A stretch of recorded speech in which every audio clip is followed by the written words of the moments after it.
Việt Nam chúng tôi sẽ giới thiệu cho anh em trong ngành sản xuất cửa nhôm kính một cái dòng sản phẩm giá vô cùng hợp lý, một dòng sản phẩm mà vừa phù hợp với cả quý anh em mà vừa làm được tất cả các hệ nhôm trên thị trường hiện nay.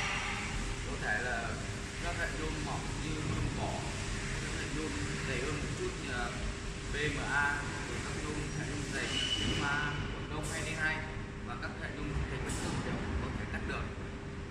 Trước mặt anh em đây là máy cắt nhôm hai đầu Factor 66 full option, thế hệ mới nhất của công ty chúng tôi. Dòng máy cắt nhôm hai đầu Factor 66 thì có tổng quan là màu xanh ngọc lục bảo, một màu có thể phù hợp với tất cả các mệnh của anh em.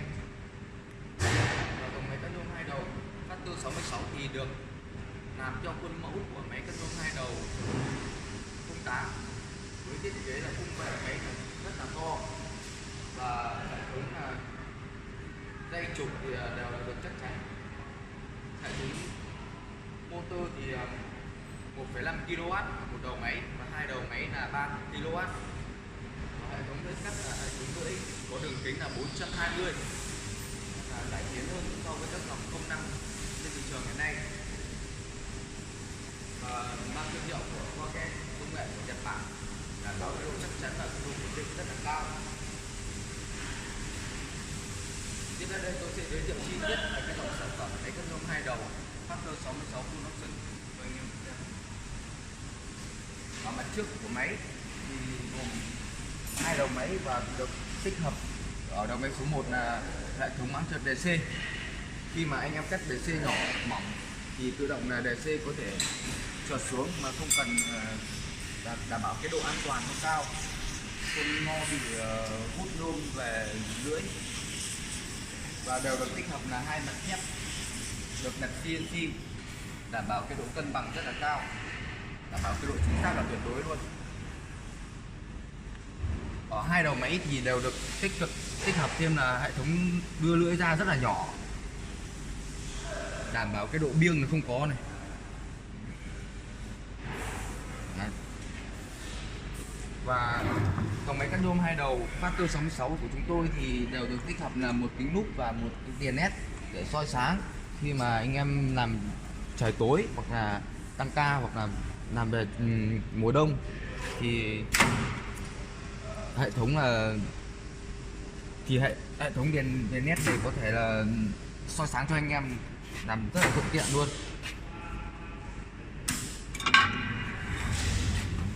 Ngoài ra thì trên bảng điều khiển của chúng tôi thì dòng máy cắt nhôm hai đầu Factor 66 này thì được tích hợp hệ thống hãm hơi ở ngay trên bảng điều khiển,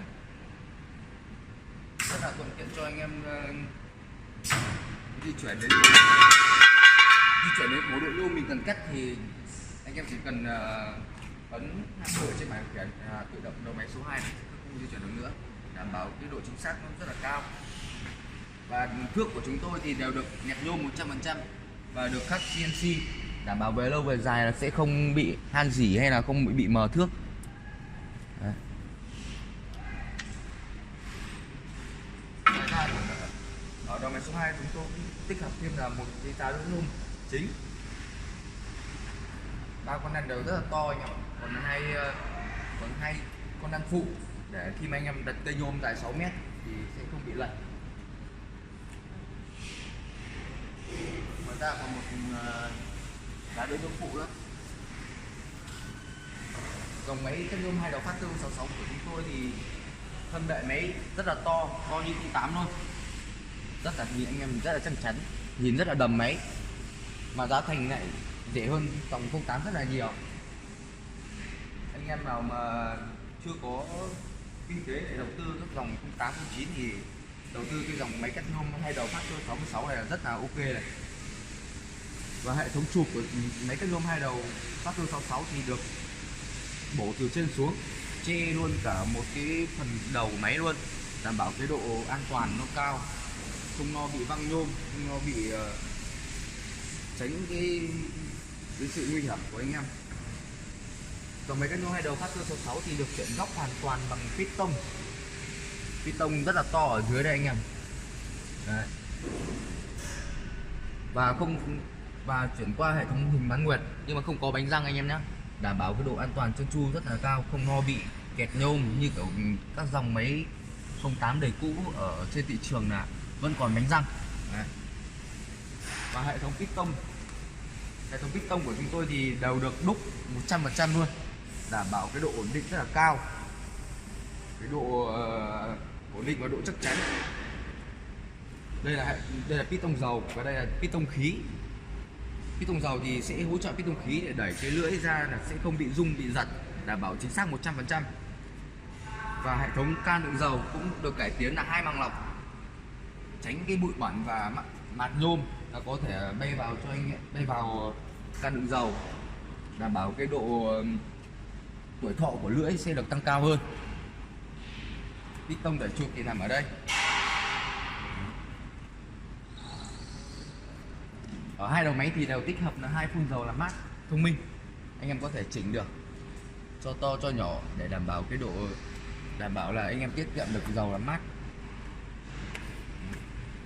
Và đầu máy số 1 thì được thiết kế giống đầu máy số 2. Tiếp theo đây tôi sẽ giới thiệu cho anh em về cái hệ thống điện của máy cắt nhôm 2 đầu Factor 66.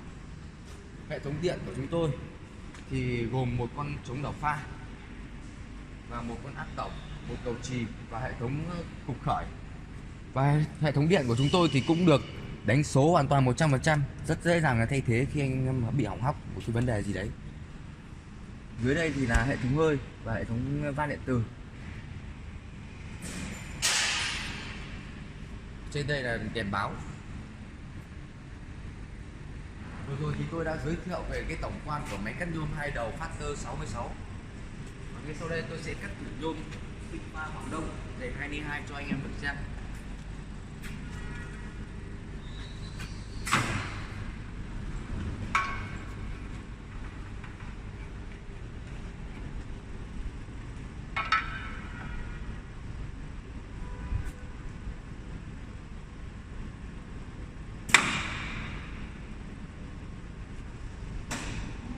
Rồi tôi sẽ cắt vào máy số 1.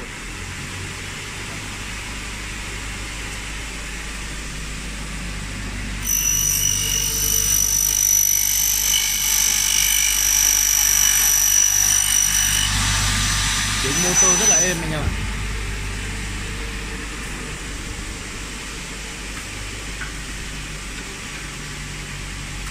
Trọng lượng của máy nó nặng, đây là tiếng motor rất là đầm máy. Đây là vết cắt thành phẩm khi tôi đã cắt xong, vết cắt rất là mượt mà, không bị móp nhôm, không bị đổ nhôm, không bị ba via. Lưỡi của chúng tôi bảo hành đổi mới cho anh em 6 tháng 100%. Nếu về vấn đề về ba via hay móp nhôm đổ nhôm, tôi đổi mới hoàn toàn 100% luôn. Một dòng sản phẩm vừa phù hợp với túi tiền, vừa có thể làm được rất là nhiều hệ nhôm. Tại sao anh em lại không nên đầu tư? Anh em có nhu cầu thì liên hệ với số điện thoại ở bên trên màn hình.